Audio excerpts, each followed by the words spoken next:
Halloween and horror, served chilled. Shock Tales. Welcome to Shock Tales. What is Shock Tales, you ask? It's a drinking show with a horror problem. Pay your cover charge on the way into the bar by liking, commenting, subscribing, and clanking the bell for notifications. I'm your resident masshole, Baker, and although he looks like he's from Transylvania, he's actually only from Pennsylvania. It's our master of ceremonies, Johnny Thunder. What's up? I resemble that remark, genius. I don't appreciate that. Oh, well. Hey, everybody. Welcome back to The Last Bar on the Left. As he said, my name is Johnny Thunder, and we're here with a preview of the 2023 horror slate that's coming out. And we're going to drill down into our not necessarily top three, but perhaps top three name recognition flicks that'll be headed our way.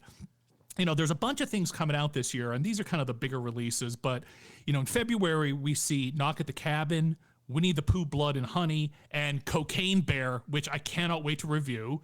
Hey, stop. You had me at cocaine, all right? So this summer, we're going to have Insidious 5, Meg 2, The Last Voyage of the Demeter, and also Disney's new Haunted Mansion reboot, which looks kind of interesting. Then in the fall, we have The Nun 2, Saw 10. Christmas is we're going to get Ghostbusters 5. And a couple flicks that are on my radar that don't have dates yet, but one is Dark Harvest, and the other, of course, is Maxine, which is the third in Ty West's Pearl trilogy, which I can't wait to see, but there aren't any definite dates for those two yet. But as I said, let's take a little bit of a deeper dive in some of the bigger named sequels that are coming this summer. 2 sequels and one sort of rebootish kind of a vibe, but the first one's coming March 10th is Scream 6. Now, of course, you know, there have been so many of these Scream films over the years, and Scream 6 sees the movie, the whole setting is moving from the original town in which they were set off to New York City. So would this be Scream Ghostface Takes Manhattan? I was just going to say, pretty much, you know, again, the only person returning for this film from the original films is Courtney Cox. Unfortunately, Neve Campbell did not return, but apparently they're saying that if there's a part 7, she's going to be back. So Wednesday star, your friend Jenna Ortega, reprises her role as Tara, and somehow Screams 4 Hayden Panettiere comes back, even though I think she died in part 4. So as I said, we've left the town of Woodsboro. We're starting a new life in New York City, but naturally they can't escape Ghostface's clutches. So the new teaser shows that Ghostface has followed everybody to Manhattan, and you've got these scenes in a crowded subway car on Halloween night. And again, part of the fun of these movies is you don't know who's behind the mask, you know. And again, is it somebody from the past? Is it again somebody that we think has been dead all this time? You know, I've always watched these movies. I'm not necessarily like waiting with bated breath for another Scream sequel, but they're fine enough in their own right, and they've got a huge popularity among people. So I just wanted to put that on everybody's radar. The next movie is coming April 14th is Renfield. Now, you know, it's being advertised as a horror comedy, which, if you've ever heard the show before, it's a little bit of a hard sell in my book, but we'll have to see how it goes. Now, the reception publicly, at least from what I've seen on social media and in the horror world, everyone seems really, really excited about this. I'm going to just wait and take it as it comes and see what we actually get. Yeah, it's probably because they haven't seen Nick Cage in a movie since, like, last month. You know? It is. It's really hard only seeing him twice a month in the theater. So no, seriously, how much debt did this mother get into that he has to put out a movie every other month? Yeah, you can look that up, and I'm not going to get into it here. But yeah, he did get into some financial issues a few years ago, so I think he's still kind of digging his way out of that. Got it. But you know, like I said, this is the latest reimagining of the classic Bram Stoker property and the Universal, of course, classic horror Dracula. It's about the exploits of Renfield, who is played by Nicholas Hoult, who we just saw in The Menu. And he wants to run away because he doesn't like working for Dracula anymore, as mentioned by you, Genius, played by Nicolas Cage, Because Renfield has fallen in love with a traffic cop named Rebecca Quincy, who's played by comedian and actor Awkwafina, again, who we know from Shang-Chi.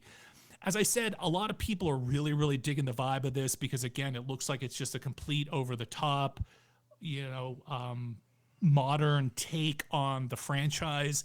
Everybody out there knows that I'm kind of a purist, classic kind of guy with regard to my Universal monsters.